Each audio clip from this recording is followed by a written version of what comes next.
Hello everyone and welcome back. Today I've got a special guest with me. If you've been around Mario Kart long enough, you know his name. Basic. Welcome to the channel. What's going on?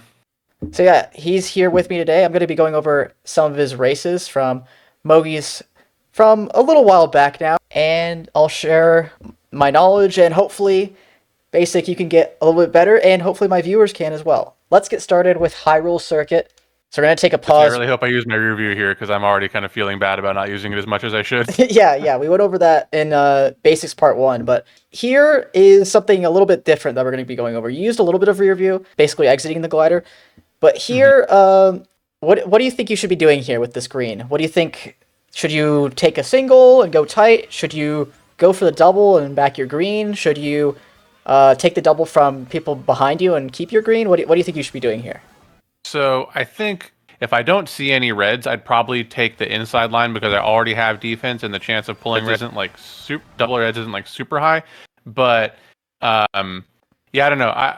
Personally, I'm usually a little bit concerned about getting triple redded at this point, especially if second place is already holding one. So I might actually just back the green and then try and take the doubles to prevent that from happening.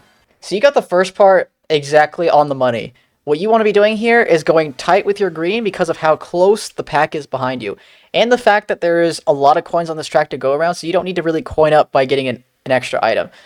This will also command a lot of space from the opponents. They'll have to space out from you or they're going to get trailed. Also, when you go tight here, you're also saving more time by going tight than going for the double.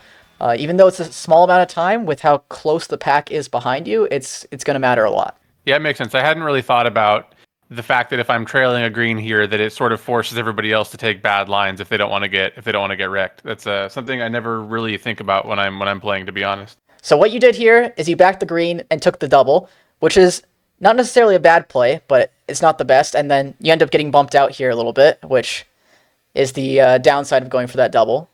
I see. So you kind of just mow through everyone with this plant, which was really nice.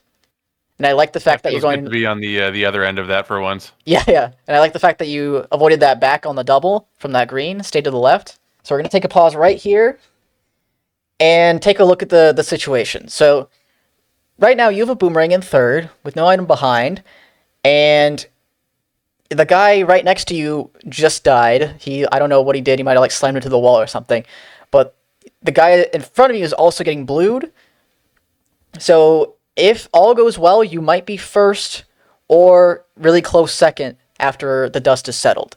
So what do you think should be your play here? What should you be trying to go for?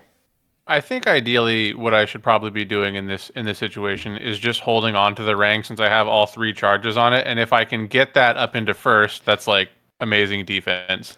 I think if I did throw it back, which I think is what happens here, I probably just kind of panicked because I saw the red shell notification and didn't know what was happening.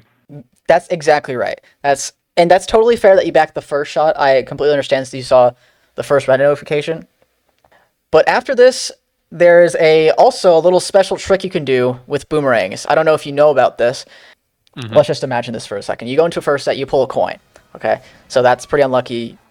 But next set, what you can do with the boomerang is you can back your boomerang, go into the set by holding your coin. Once you touch the set, then use your coin, and then you're guaranteed a defensive item with that coin basically blocking out the fact that you could pull another coin, and then you could have guaranteed double defense in first.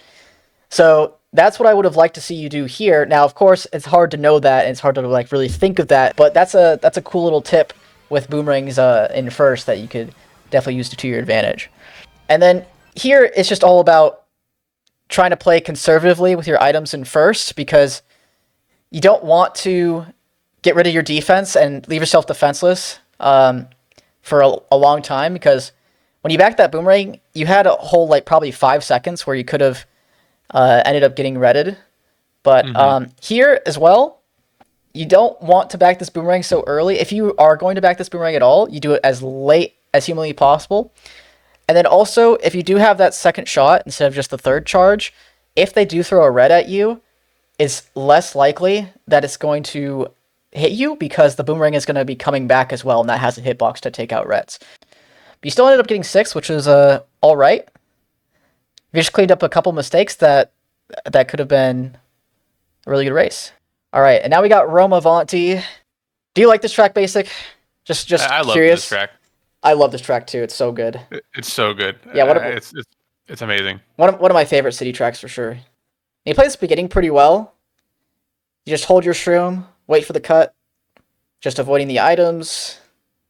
Now here is something super I don't minor. know why I did that. That's really stupid. I have a I remember this actually. I remember doing this and in real time being like, why the hell did I use that mushroom there? I think I know exactly what happened, and I'm gonna read your mind, and you're gonna be absolutely blown All right. out of the water. Okay, Let's do it. so here's what exactly happened. So you shroomed into the set, and you had an extra shroom, and you thought, okay, let me get my item here. So you spammed your L button, thinking you could get out your item, but you forgot you had your shroom in hand. So especially since you took the double as well, I do that all the time, where I take a box and I forget that I have an item in hand, and I spam my L button and I use the item on accident. So I think that's exactly what happened. But That is the most charitable interpretation of what went wrong there. I'm pretty sure I just used the mushroom and was just being dumb. But I appreciate the vote of confidence that I'm a lot smarter than I appear to be. well, you're smart, and I'm extra smart for knowing exactly what was going on in your head. Anyways, let's go on. Let's keep going. So here, you ended up holding on to your red and going for single, which is, I really like this. A lot of players would be tempted out to take over first here and red the guy out of first. It's much, much safer, and that's what every single top player is going to be doing in this instance, is just holding their red and waiting for the blue to come out. So I really do like this play here of just going fast and you hold on to the green, which I really like as well. You don't want to get redded, potentially pull double defense. You also don't want to be pulling coin. And if you go for double, you have 2 chances of pulling coin instead of just 1. And then here, unfortunately, the shock comes, cancels the blue for the guy in first, and gives him glider, which is absolutely terrible. But this is where we have to pause and say, you always want to be going for process over results. If you make a play like this in your matches, and it happens to not work out, like this instance, don't say to yourself, oh, I should have read him out there. I would have been the guy in first getting my shock canceled or getting my blue canceled with the shock. That's not how you should be thinking about any of these instances. It is very, very rare where this guy will be bailed out by shock so heavily, and you'll be screwed so much by it. So I just want to say that piece, that the whole rant. Do you have anything to add on top of that?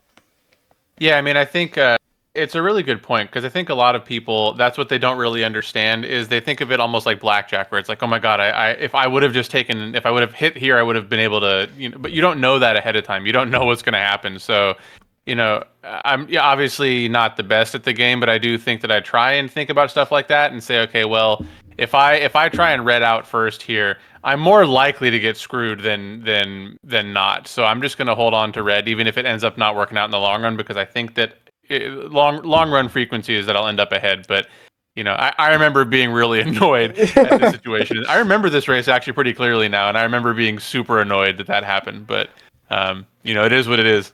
Okay, so do you think you should have chained here, or do you think you should have held this horn? What are your thoughts? I mean, I think I was probably, if chaining the horn is a bad play, I don't see immediately why that's the case. Because my thinking is like, well, horn is great, but if I pull another red, I have a little bit more freedom to decide whether or not I want to be aggressive. And you are exactly right. What's great about this is that just before this, you looked in your rear view and saw that you have triple shrooms and star behind you. So if there was something like a red, maybe you'd want to keep this item to not risk pulling a coin at the next set or a shroom. But the fact that you saw star and triple shrooms behind you means you're probably 99.9% of circumstances not going to get triple redded out by these guys behind you, meaning that there's 2 better items here that you can pull other than horn. What do you think those 2 items are? So I would say red shell is one of them, and probably bomb is the other one. Okay, so 3 actually. You got another one. Oh, yeah. So I don't know what the other one is. The third one is shroom because of this cut at the very end. Shroom. Oh, okay. Yeah. So you ended up pulling a red, which was great. So yeah, you have 3 better items, which are pretty likely that are better than Horn in this exact instance. So the fact that you chain there is fine. And the only like really bad item you can pull from there is coin. And the people behind you don't appear to have reds, and if they do, they're not going to be using them on you because they're going to be taking this cut coming up. So Yeah. that is a completely fine and a great play that you made there, basically only gaining by chaining. Mm-hmm. Yeah, Man, brutal. of course. But I would just say next time to maybe go for the left side of the glider or just not be in the same line as the star in general. But you did not play this bad at all. And what's great about getting hit right here is, well, you have iframes before the glider, and you got finally rewarded for your good play. And you pulled Ghost at the end and pulled out a fourth, so or fifth. You got a little bit scammed at the end, but yeah, you played that as well as any race I've seen you play throughout all three of these Mogies. It just happened to be the fact that you got very unlucky, and that's going to happen sometimes. But it's all about the process over the results. So I'm glad. I'm glad this race happened, even though I don't know if you're glad this race happened. I'm not embarrassed with myself for this race, which is a win in my book.